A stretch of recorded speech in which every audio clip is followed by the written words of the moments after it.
थेबोन, क्या आपने कभी सोचा है कि एक माँ का दिल कितना तोड़ सकता है उसका अपना बेटा?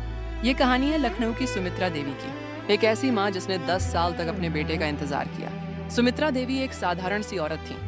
पति ने दूसरी औरत के लिए घर छोड़ दिया था।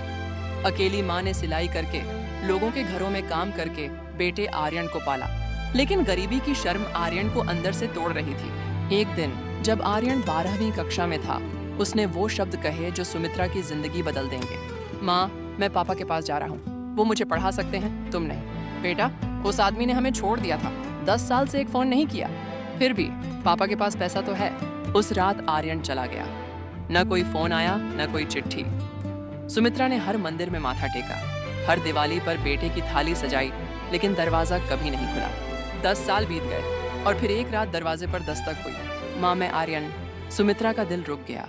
सामने एक लंबा सूट पहना हुआ नौजवान खड़ा था, हाथ में एक बड़ा सा बैग।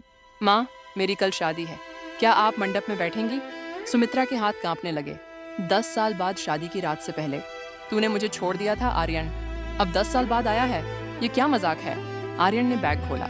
अंदर एक सुंदर बनारसी साड़ी थी और सोने के कंगन। अगर ये कहानी आपके दिल को छू रही है तो स्क्रीन पर 2 बार टैप करें और दें। आर्यन ने धीरे से कहा, माँ, मैंने आपको छोड़ा नहीं था, मैंने आपको आजाद किया था।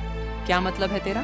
माँ, मुझे पता था कि मेरी पढ़ाई का बोझ आपकी कमर तोड़ रहा है। पापा के पास पैसा था, मैंने सोचा उनका पैसा लेकर पढ़ूंगा और एक दिन डॉक्टर बनकर आपके पास लौटूंगा।